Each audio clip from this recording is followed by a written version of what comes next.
significativa o conceito de luxo.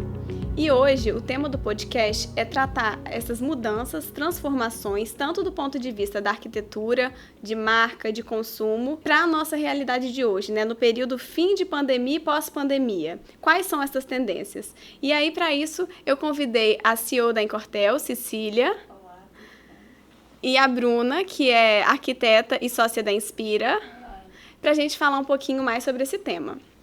E eu acho que o primeiro ponto que eu acho que a gente deveria trazer hoje é a questão da sustentabilidade. Então, se antes luxo e sustentabilidade eram coisas opostas, hoje luxo é ser sustentável. Então, antes não havia uma preocupação com o consumo, tanto por parte das marcas também, com a responsabilidade, os impactos ambientais das atividades, e hoje você já vê uma grande mudança.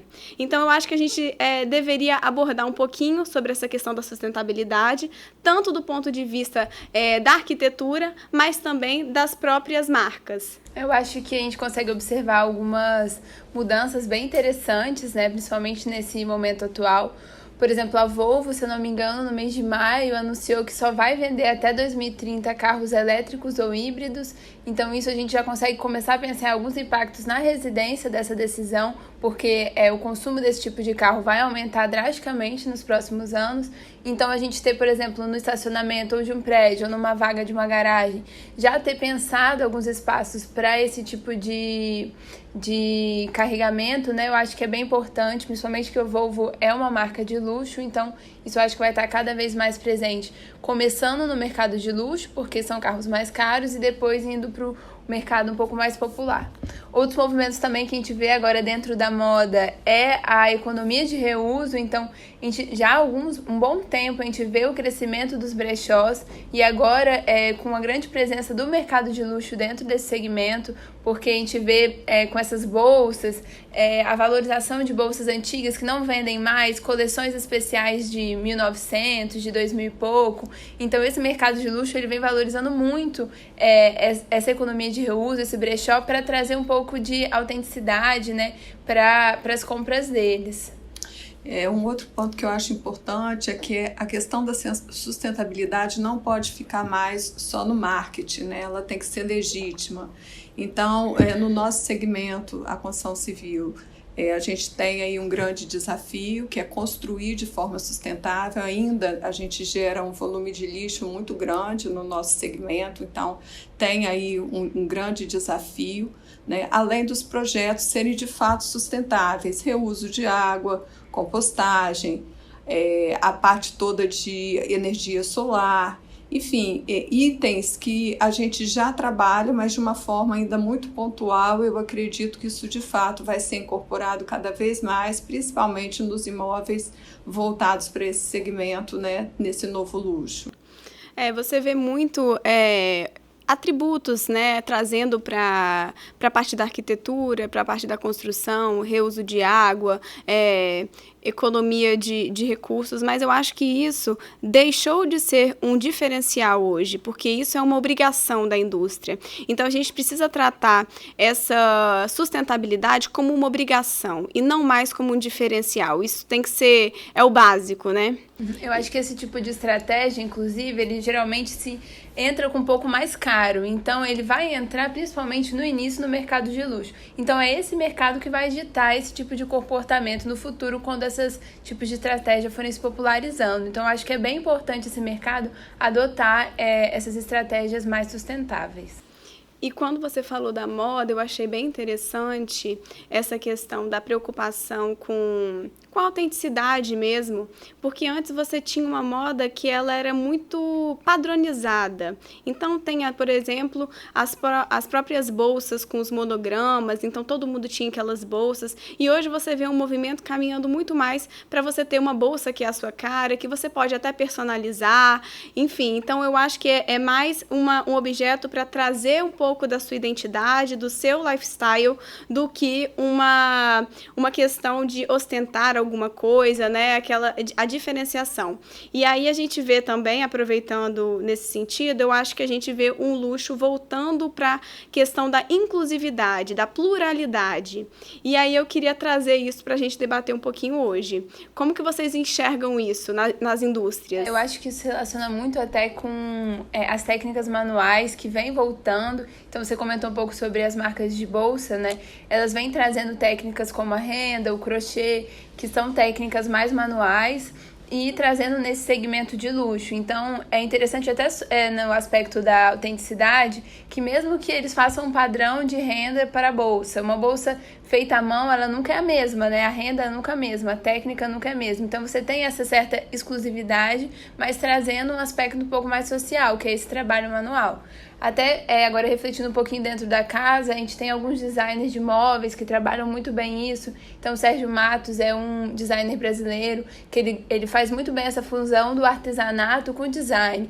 Então, ele traz algumas técnicas, como o uso da corda. Também ele tem uma poltrona que ele utilizou várias pás de um artesanato local da cidade dele, e ele criou uma poltrona belíssima. Então, fazer essa relação do artesanato, trazendo a cultura, né?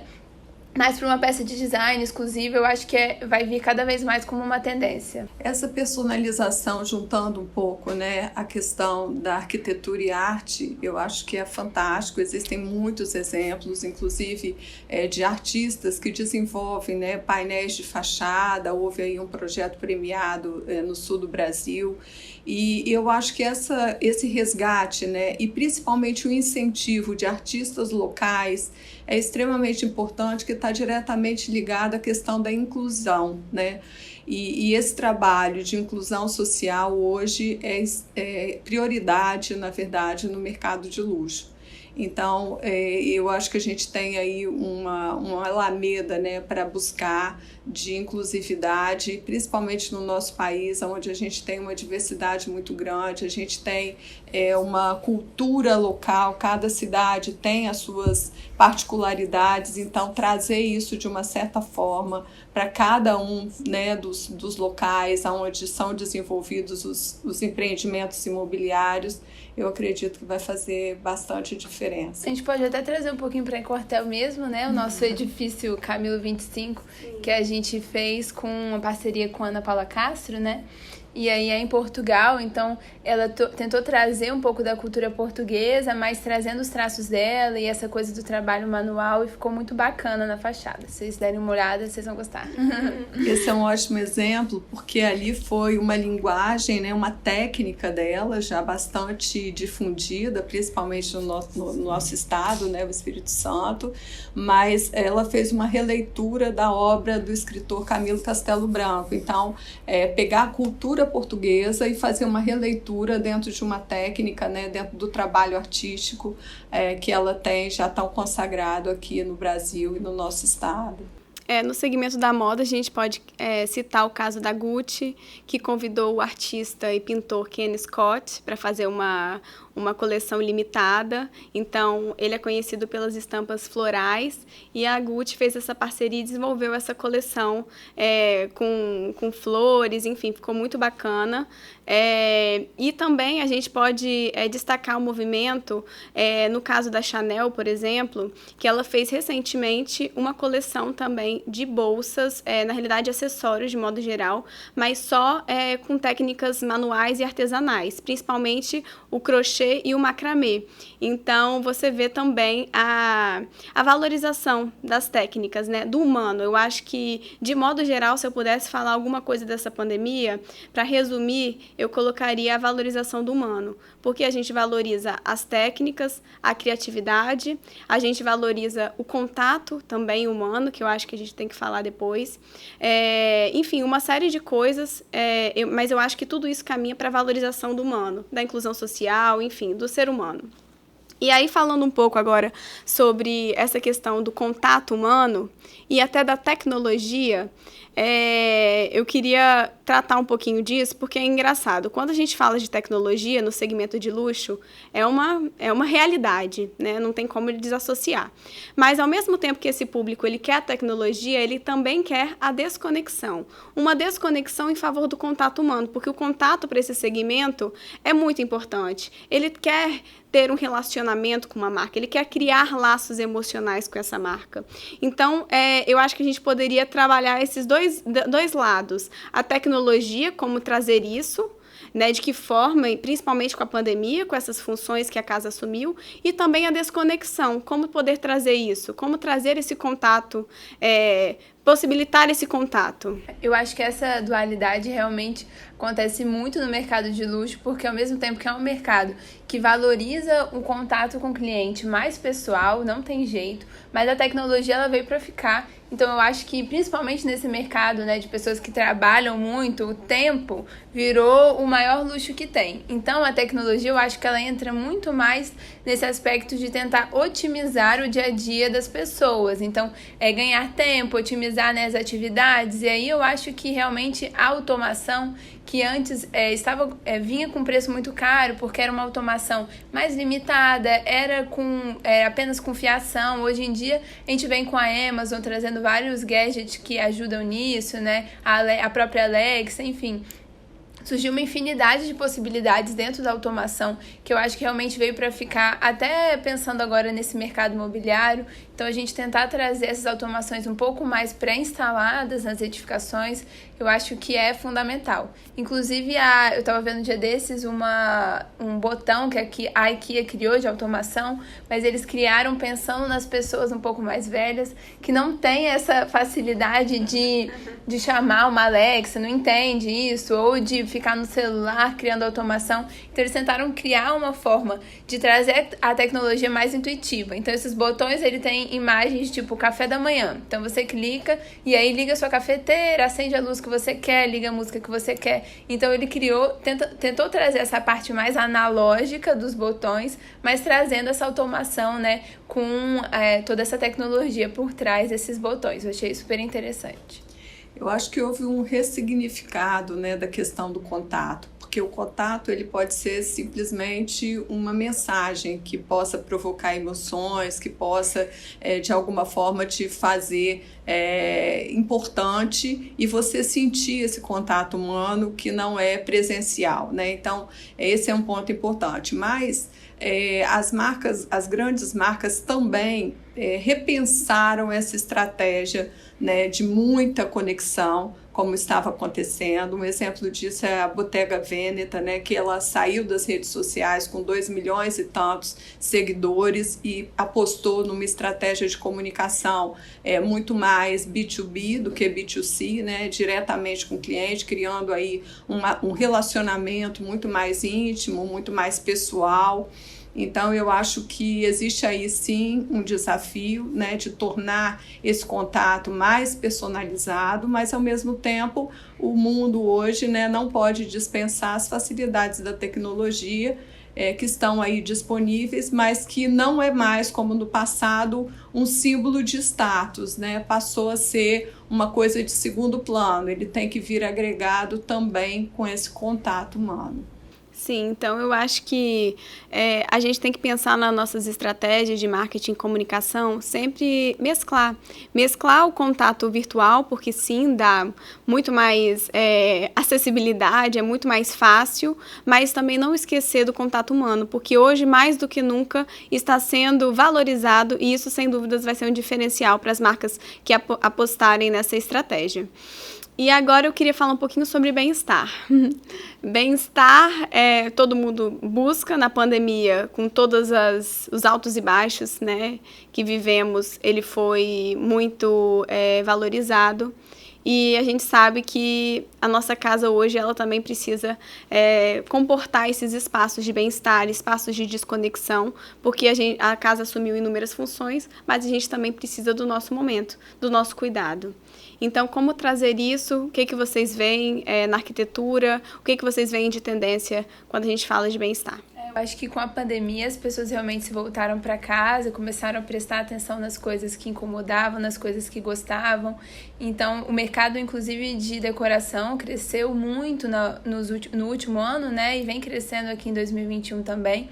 Então, eu acho que isso realmente veio para ficar. Então, a gente tem, por exemplo, o crescimento de rituais que as pessoas criam dentro de casa. Então pode ser que eles chamam de skincare, ou pode ser um banho, criar uma cromoterapia no banheiro, trazer banheiras, alguns acessórios de metais também que dão criam esses rituais dentro de casa. Eu acho que realmente criam esses diferenciais. Outra coisa que cresceu bastante também que estão apostando, inclusive agora com o fim da pandemia, que é o turismo para o bem-estar. Então a gente vem vendo esses spas, eles chamam de wellness retreats também, que são espaços que eles criaram justamente para promover até a desconexão, que a gente falou um pouquinho antes, mas também esses rituais de bem-estar e a pessoa se voltar para ela, para o corpo dela e para o bem-estar dela.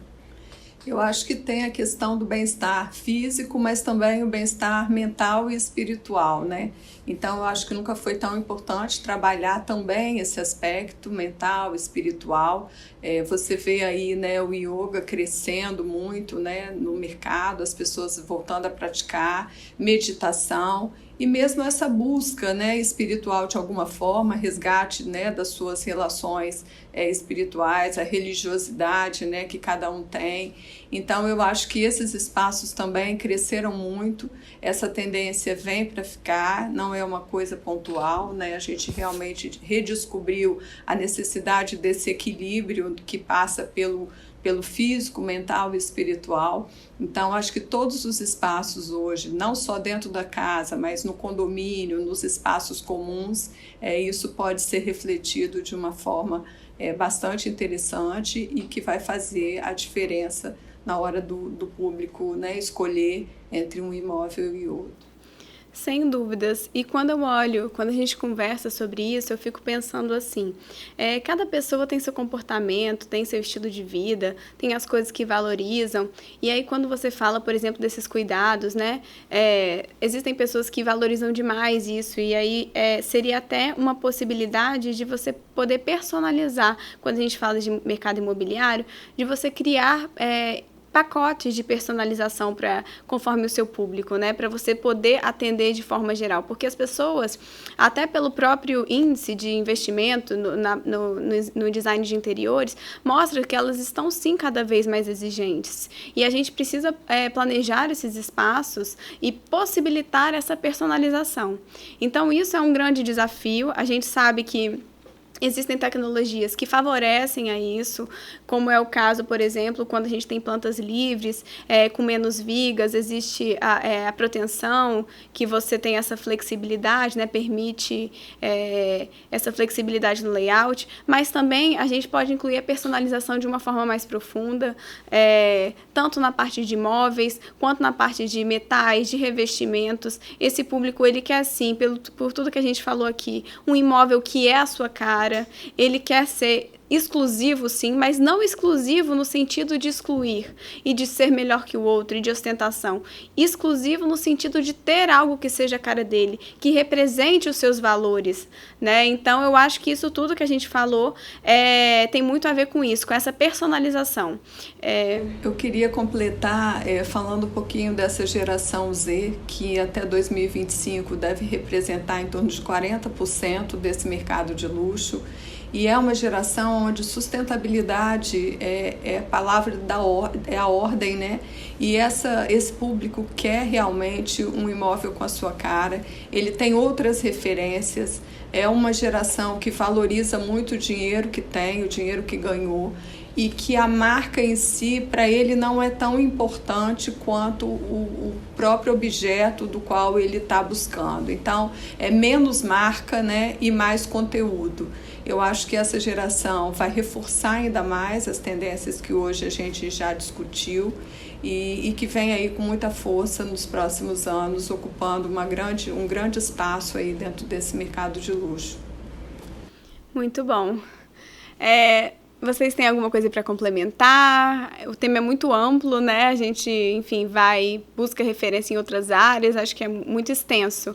mas queria saber se vocês têm alguma coisa para complementar, algo que ficou para trás. Acho que se o público gostou, eles comentam aqui, a gente traz às vezes algumas outras pessoas, a gente estava até pensando em trazer alguns convidados dentro dessa área do mercado imobiliário de luxo, acho que pode rolar um papo bem bacana também. Bom, acho que é isso, meninas, o tema é muito amplo, né, então acho que a gente deu uma passada geral, mas eu acho que seria super interessante da gente convidar pessoas de nichos específicos, seja no mercado imobiliário ou de empresas que atuam também diretamente com esse público, para a gente poder nos aprofundar um pouco mais. Mas acho que deu para dar uma boa pincelada, né? Então é isso, gente. Aguardamos nos comentários sugestões de nomes, de convidados para estarem aqui com a gente e também de temas, né, de podcast. Então é isso. Obrigada!